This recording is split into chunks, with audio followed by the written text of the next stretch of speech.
están? Hoy día me voy a referir al tema de las vibraciones y he denominado esta charla Vibraciones, el ADN de todo. Hay que tener en consideración que las publicaciones sobre vibraciones serían capaces de llenar muchas bibliotecas en forma completa, en la gran diversidad de áreas en las cuales el tema de vibraciones está presente. Y por eso el nombre que he dado, vibraciones, el ADN de todo. Sería muy pretencioso de mi parte intentar dar una información exhaustiva sobre el tema, por lo que simplemente me limitaré a referir o identificar casos relevantes presentando algunos ejemplos ilustrativos. El oxígeno y las vibraciones son vitales para la existencia. El oxígeno nos permite vivir y nos hace morir. La vida la aporta el oxígeno, pero también oxida nuestro organismo, que es una de las cosas por las cuales vamos envejeciendo y nos vamos yendo.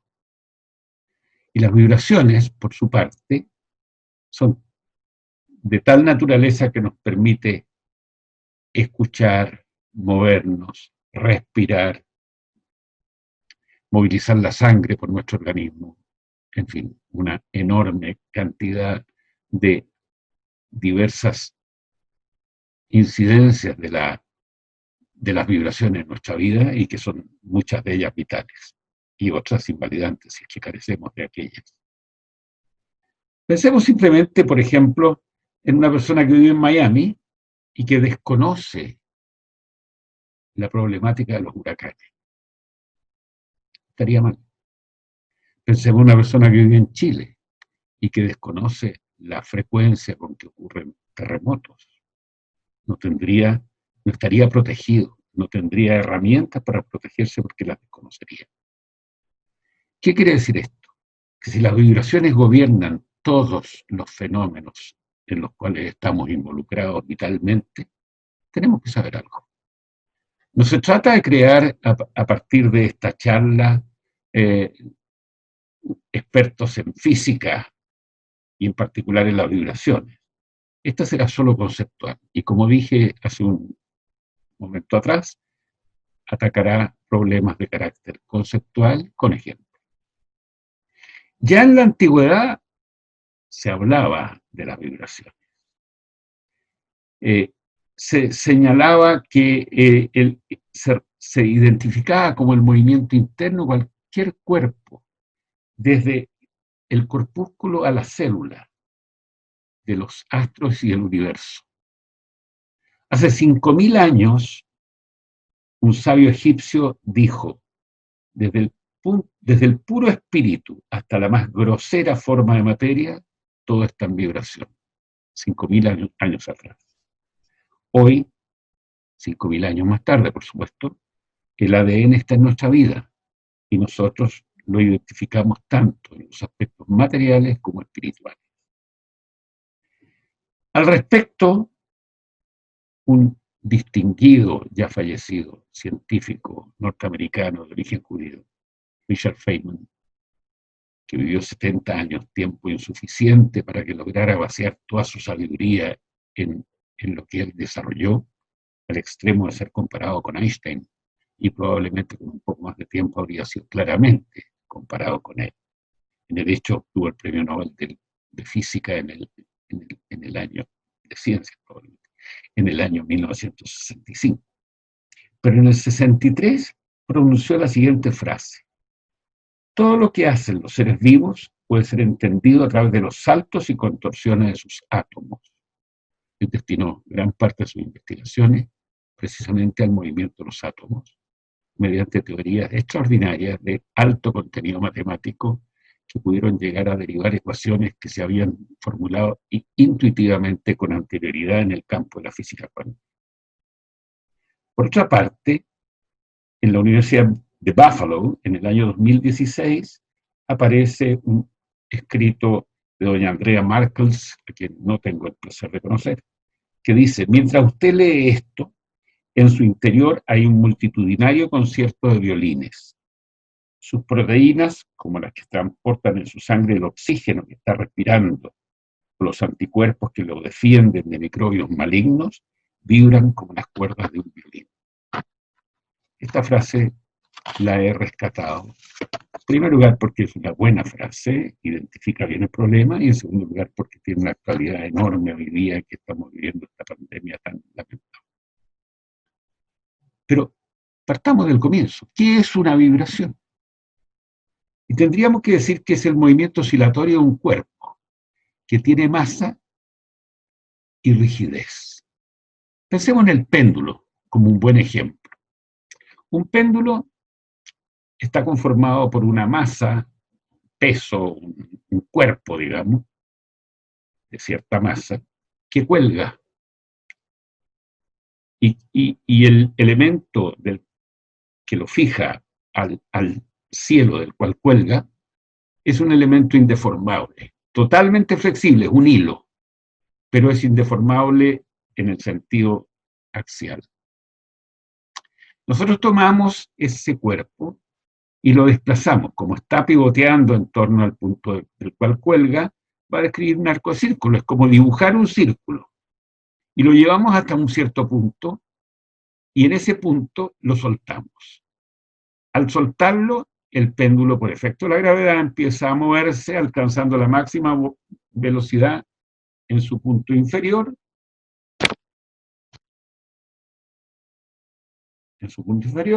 y subiendo hacia el otro lado hasta que se agota esa velocidad y queda en reposo. Pero nuevamente es víctima de la gravedad y vuelve a ir al otro lado, y este movimiento se manifiesta en forma continuada. Si no hubiera ningún elemento que le signifique ir traspasando su energía a otras cosas, como por ejemplo el roce con el aire o la fricción contra un papel con el cual topa, o en fin, cualquier fenómeno que se denomina en términos convencionales como disipación de energía, este péndulo oscilaría en forma infinita, sin detenerse jamás. Los elementos que retienen este movimiento permanente, que son disipadores de energía, son los que lo hacen amortiguadamente llegar al reposo. Con este ejemplo del péndulo distinguimos dos cosas, dos parámetros fundamentales de la vibración. El tiempo que demora una oscilación completa, entendiendo por oscilación completa el movimiento que va desde el punto inicial de partida, llega al otro extremo y vuelve. Ese es un ciclo. El tiempo que demora este ciclo se llama periodo de vibración. Y por otro lado, primo hermano del periodo, o hermano tal vez, es la frecuencia. Si nosotros contamos la cantidad de oscilaciones completas en un segundo, tenemos la frecuencia. La frecuencia nos invita a definir un tercer concepto que tiene mucha importancia, que es la resonancia. Y la resonancia es un fenómeno de acoplamiento entre dos elementos vibrantes, uno que lo consideraríamos como el emisor y el otro como el receptor. Quiero poner algunos ejemplos. La frecuencia alta, por ejemplo, la que emite un violín, esa resonancia, esa frecuencia con que estamos escuchando un concierto de violín, tiene de pronto frecuencias, las notas que toca, que resuenan con las vibraciones naturales de nuestros sentimientos de tipo emocional y melancólico, exaltando la tristeza e incluso el llanto. Muchas veces habrán visto ustedes que la gente, incluso ustedes mismos naturalmente, se emocionan en un concierto de violín, particularmente de, qué sé yo, de Mendelssohn, por ejemplo, y llegan a sentir angustia de tanto placer que les provoca escuchar aquello. Por otro lado, las frecuencias bajas, que las podemos lograr fácilmente en una batería, un instrumento musical, exaltan la euforia. Y ustedes, a lo mejor no ustedes, pero a lo mejor sí, digamos, algunos de ustedes, observando un concierto rock, cuando se produce un solo de batería, empieza a producirse como una ebullición de euforia, que finalmente cuando el baterista llega al punto culmine de su interpretación, provoca un verdadero estampido en la asistencia, en la concurrencia. Aquí estoy mostrando dos efectos, podría llamarse negativos y positivos, de la resonancia, la cual tiene muchos efectos negativos y muchos efectos positivos. Pero quiero relatar una experiencia vivida hace unos 20 años atrás. Esta fue con mi ex compañero y gran amigo de la infancia, cuando teníamos 8 o 9 años, y fuimos compañeros de curso junto con mi primo Sergio Nutman en la Escuela Olea, tercera y cuarta preparatoria. Eran instituciones gratuitas a las cuales podíamos acceder en aquellos tiempos de vida más austera y más humilde. Alejandro había recién llegado a Argentina con su familia y Sergio era hijo de un primo hermano de mi padre, es hijo de un primo hermano de mi padre, de modo que teníamos una cercana y estrecha compañía. Con Alejandro hemos vuelto a tener mucho contacto hasta hace algún tiempo atrás, porque practicábamos fútbol en el estadio Israelita en el mismo equipo. Él me retaba y yo le obedecía. Ese era el rol de él y sigue siendo, por lo que me he informado. Pero en esa ocasión que nos encontramos hace 20 años atrás, me dijo que el médico le había prohibido a su padre, el gran violinista Jascha Friedman, que animó todas las fiestas de la colectividad de los años 50, 60 y tal vez 70, le había prohibido seguir tocando el violín por los efectos negativos que sus vibraciones le provocaban en su sistema cardíaco. Lo concreto, según me dijo Alejandro, es que Jascha dejó de tocar violín. Tenía 90 años cuando eso ocurrió. Y vivió hasta los 100. Pero el perverso efecto que le producía su amado instrumento a través de la resonancia, le prolongaron la vida, pero le quitaron lo que más quería. Entonces ahí tenemos lo que acabo de mencionar. Esta resonancia es positiva en cuanto a permitirle seguir viviendo y es negativa en cuanto a privarlo de lo que más le importa. Otro ejemplo negativo se puede ver en internet y yo les recomiendo realmente que lo vean porque hay un video que dura como 10 minutos, un poco menos quizás, sobre la caída del puente Tacoma. Este puente, construido sobre lo que se llama el Tacoma Narrows, o sea, el estrecho de Tacoma, en la parte norte del estado de Washington, en el noroeste de Estados Unidos, cerca de la frontera con Canadá, más o menos equidistante de Vancouver por una parte y Seattle por la otra. Empezó a construirse en el año 1938 y se inauguró en noviembre de 1940. Eran 2 puentes paralelos colgantes, preciosos, realmente preciosos. El día de la inauguración se produjo una racha de viento que empezó a mover a este puente en forma transversal. Y de pronto el puente, por problemas de resonancia entre la frecuencia del viento que lo excitaba y su propia naturaleza estructural, empezó a vibrar en torsión. Si miramos el puente como si estuviera en esta dirección, empezó a hacer esto. Ese puente no estaba diseñado para ese tipo de solicitaciones. De modo que se fracturó y cayó estrepitosamente en forma completa.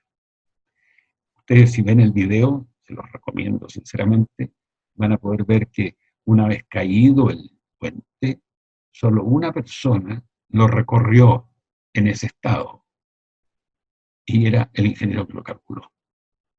Como es fácil comprender, noviembre de 1940, yo no tuve ninguna participación en el proyecto. Tenía menos de un año.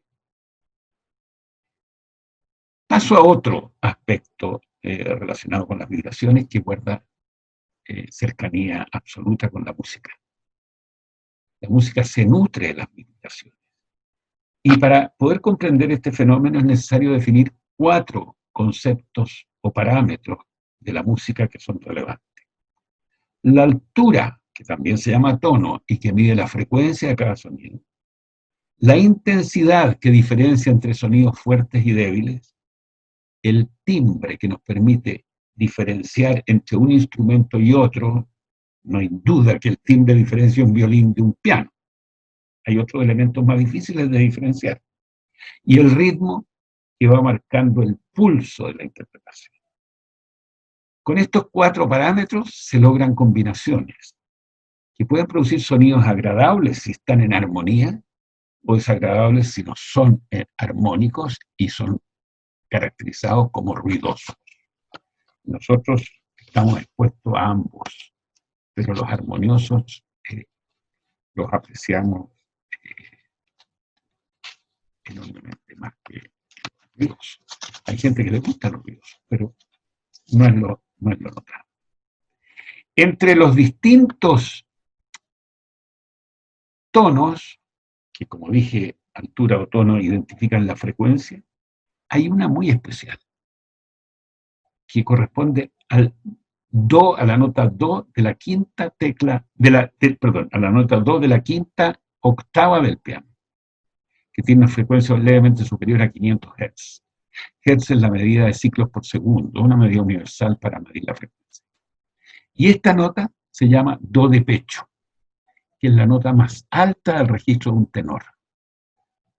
El registro de un tenor, el registro más alto, se llama tesitura. Y su ejecución está reservada a muy pocos artistas, uno de los cuales, tal vez el más conocido, es Luciano Pavarotti, pero también la interpretaba con bastante éxito Caruso. Pero son muchos más los que al interpretarla fallan en la frecuencia y en vez de tocar un do de la quinta escala, tocan un si, cantan un si, porque no son capaces de llegar al do. Una obra muy particular en la cual Luciano Pavarotti exhibe esta capacidad extraordinaria de interpretar el do de pecho se encuentra en el área A Mes Amis de la ópera La hija del regimiento de Donizetti. Yo he grabado el segmento correspondiente y en mi celular y lo voy a poner para que ustedes lo escuchen.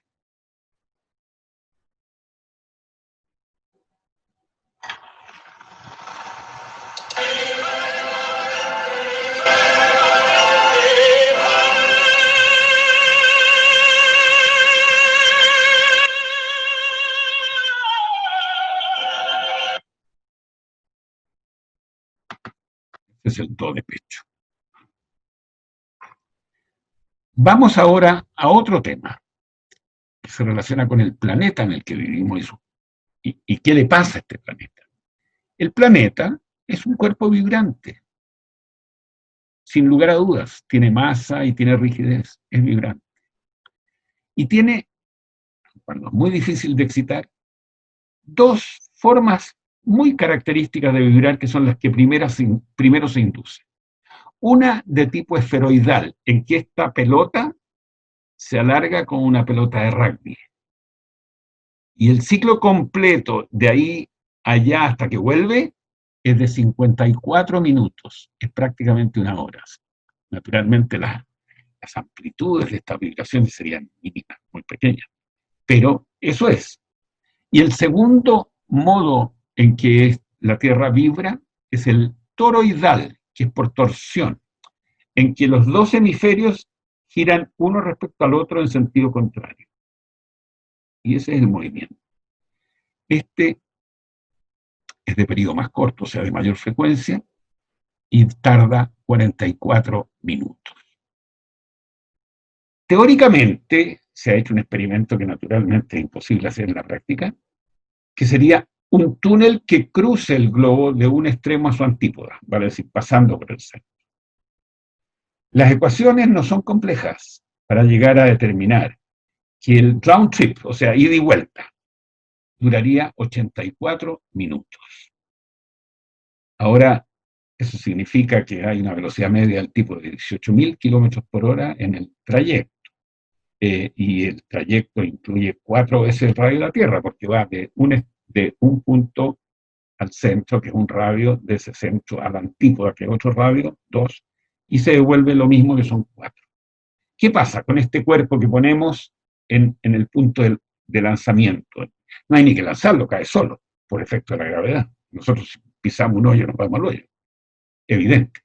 Ponemos el cuerpo, que no tiene que ser un ser humano porque no vuelve, ponemos un cuerpo ahí en la entrada de este túnel y este se va, aumentando la velocidad, parte en reposo, aumentando la velocidad, llegando al máximo en el centro de la Tierra y empieza a disminuirla hasta llegar a la antípoda donde nuevamente se detiene.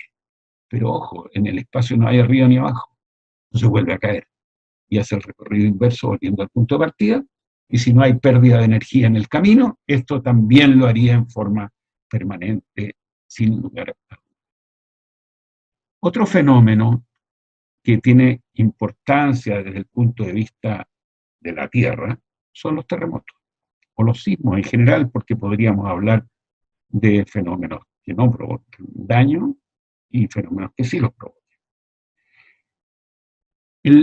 La Tierra tiene una corteza que está compuesta de 19 placas, que se llaman placas tectónicas, que nacen en las cordilleras submarinas, en particular en la costa del Pacífico y particularmente en el caso de Chile.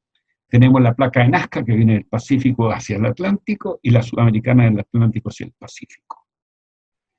Estas placas, la de Nazca se va por debajo de la sudamericana, porque al estar en el océano capta agua como una esponja y el mayor peso la hace bajar. Se mete por debajo, pero se tranca con algo que se llaman asperezas, que son como esos topes de goma con los cuales evitamos que las puertas de nuestras casas se abran violentamente cuando hay una corriente brusca de aire. Y esas asperezas resisten. Y resisten y resisten hasta que no resisten más y ahí se rompen y se produce el terremoto o el sismo. La placa de Nazca y la sudamericana se mueven a razón más o menos entre 6 y 9 centímetros por año. Quieren moverse, no es que se muevan. Pero estas asperezas impiden ese movimiento relativo. Pero cuando se vence, imaginemos a los 100 años, que es ciudad de Chile, donde tenemos un terremoto de cierta importancia cada 100 años, ha acumulado la energía de 100 años. Entonces quiere moverse no 6 centímetros por año, sino 6 centímetros por los 100 años, que son 6 metros. Y eso es lo que pasa. Se rompen estos estoperoles, se produce ese movimiento acumulado, producto de la energía acumulada durante 100 años, y se va a 6 metros uno con respecto al otro. Pero como es un cuerpo elástico, se produce un rebote elástico y ambos cuerpos vuelven y empiezan a oscilar hasta llegar al equilibrio. Y ese es el temblor. O sea, la ruptura es una cosa y lo que viene después es el rebote elástico, que es lo que efectivamente provoca. Quiero concluir esta parte genérica con una anécdota muy interesante que se produjo en una cafetería en París. Se encontraron por casualidad, sin conocerse, el gran folclorista argentino Atahualpa Yupanqui con el gran sismólogo chileno Armando Cisneros. Este último no pudo privarse de la emoción de encontrarse con Atahualpa Yupanqui y fue a su mesa a saludarlo. Y se presentó más o menos en los siguientes términos. Maestro, le dice, usted y yo hacemos las mismas cosas. Atahualpa Yupanqui le dijo, qué fantástico, ¿es usted músico? No, le dijo, soy sismólogo, pero así como usted le canta a la tierra, yo escucho a la tierra cantar. Esta anécdota maravillosa y este relato hecho por el propio Armando Cisneros en una ocasión, porque somos bastante amigos, revela el nexo indiscutible entre la parte científica y la parte artística. Es decir, así como nuestros hemisferios cerebrales izquierdo y derecho procesan cosas científicas del uno y artísticas del otro, las vibraciones son un vínculo indiscutible del mismo fenómeno. Quiero concluir esta charla con alguna reflexión de carácter personal que perfectamente puede no ser compartida. Pero digo que cada uno de nosotros tiene sus propias frecuencias de vibración y que esas frecuencias entran en resonancia más fácilmente con nuestros seres más cercanos. Y en la medida que las familias van creciendo, se van dispersando y vamos perdiendo el contacto con los hijos de los primos, nos trae como consecuencia que no vibremos con ellos. Y al no vibrar con ellos, podemos no sentirnos estimulados frente a algún elemento de alegría o de tristeza que le acoja al otro. Entonces, yo lo que digo que en estos casos, cuando existe la resonancia, cuando no existe la resonancia, suplamos esa carencia aceptando nuestras diferencias. Y eso nos llevará a una convivencia más sana y más prolífera. Muchas gracias, hasta la próxima.